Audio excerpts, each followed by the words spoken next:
The first thing that we need to get into, though, is the injuries. Man, oh man, oh man. At some point, at some point, you wonder the tolls that the injuries are going to take on this football team. Now, what is up, though, Lions fans? I interrupted today's video just to tell you a little bit about our sponsors. And our sponsors are none other than you, the people. If you want to become a supporter, a fan of the channel, just go ahead and scan that QR code right there on the screen. You don't have to do it, but what I would like you to do, smash that like button, subscribe, and make sure you turn on your notifications so you can get notified when the Motor City Cats are back at it. And now, let's get back to the show.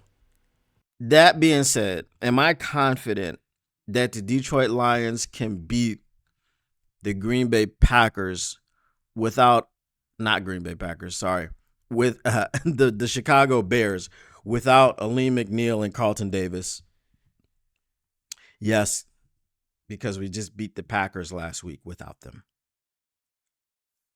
Am I confident going through that we can win out and get the 1 seed without these players? Yes, because we've done it all year long. But what I will say, there she goes, there's K Press. But what I will say is this. How many more injuries can we sustain before it becomes a very, very, very large issue? So we know that Alim McNeill is out, tore his ACL. Unfortunately, now I was doing a live stream and I had people like K Press there and I was trying to keep everybody calm. I couldn't really react to what I saw from Alim McNeill when he was coming off of the field.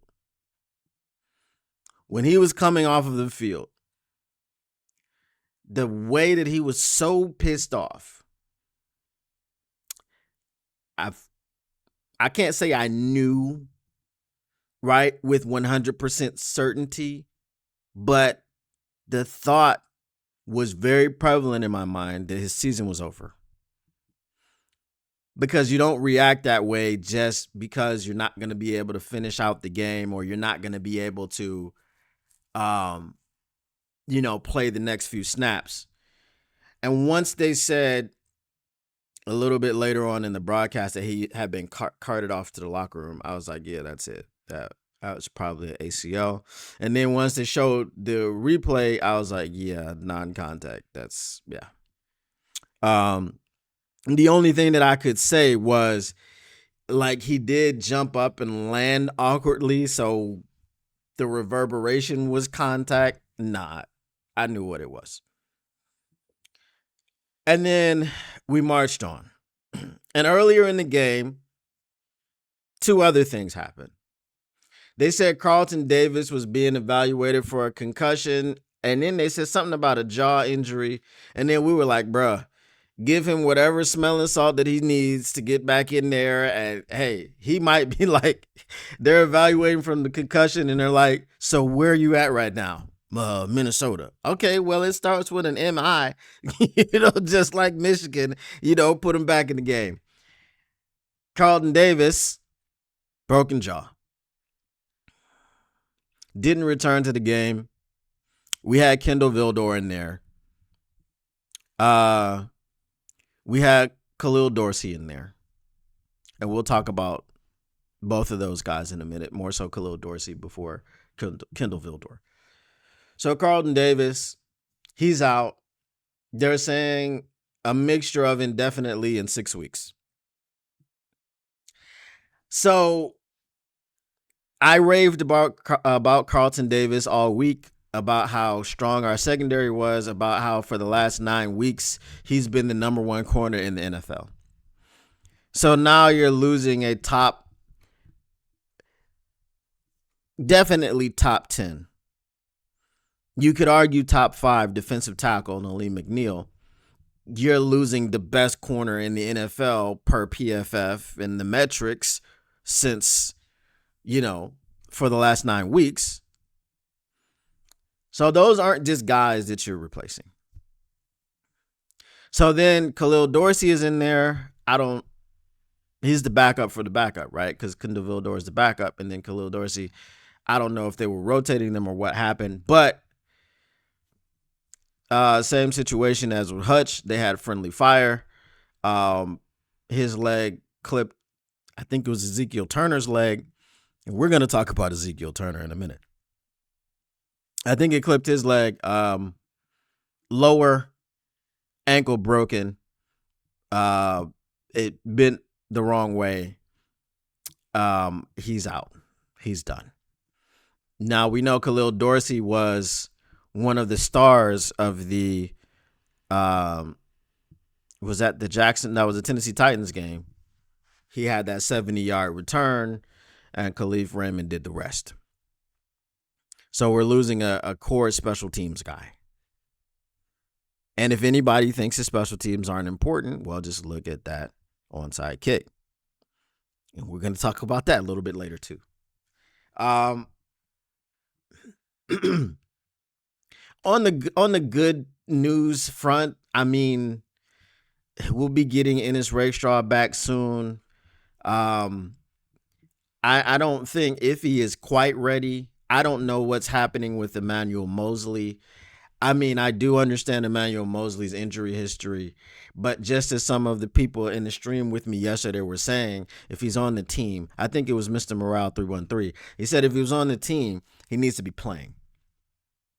Right? Because the situation yesterday was that we had one injury scratch. One inactive was due to injury, and that was Trevor Nowatzki, who was dealing with a concussion. Emmanuel Mosley, at least as was listed, wasn't listed as an injury inactive. He was a healthy scratch. So if he's healthy, we need to see him on the field doing something. At this point, it's like this. We understand the man. We understand the human being. And we're going to be very respectful of that.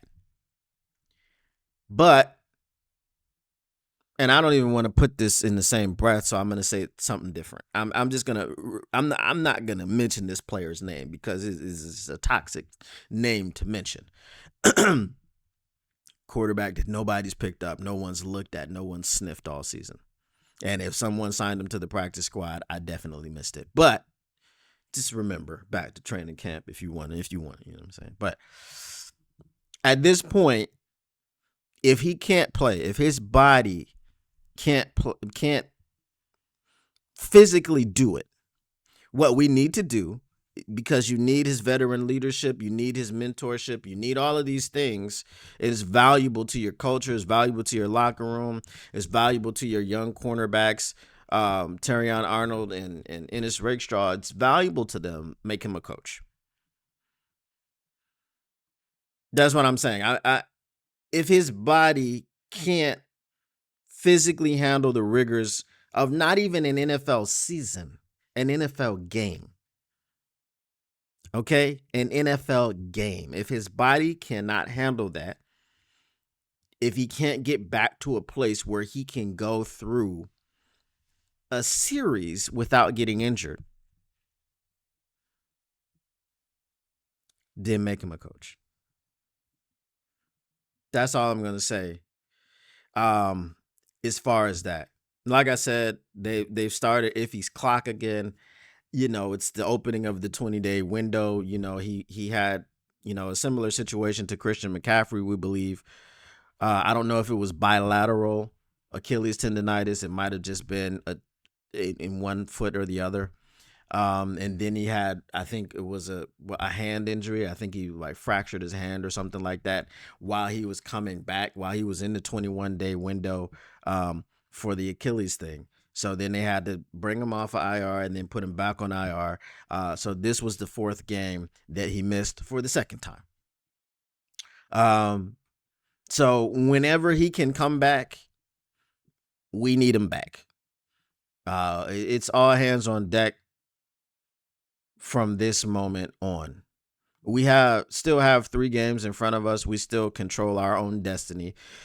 And we're going to talk about that in the next little segment. But it is what it is on these injuries, man. It's the NFL, next man up. I don't think any team ever before has been decimated by injuries like this team. But again, it's next man up, and we can't do anything about it. We've got who we've got, and we're going to play with who we're going to play with. I didn't. Side note, my bad. I didn't mention Monty. Because I just went on this thing with the defense. Monty, he's out. It was reported first that he had sprained his MCL. Then it was reported that he tore his MCL. Then it was confirmed, and he's getting season-ending surgery. So David Montgomery won't be there. And I'll get into it a little bit later as far as the impact of that situation. But yes. Brett DeWitt says, with Monty out, who gets the most snaps now, Vaki or Craig? I believe it would be Craig because Craig is more of a Monty. Vaki is more of a Gibbs. Obviously not as fast and explosive, but, I think Craig is more of a Monty. But it's going to be on Ben Johnson to get creative. If you came for all the stats and none of the static, if you're trying to keep your Lions news pragmatic, make sure you smash that like button, subscribe, and turn on your notifications so you can get notified when the Motor City Cats are back at it. And plus, you can't get enough of the victory buffs.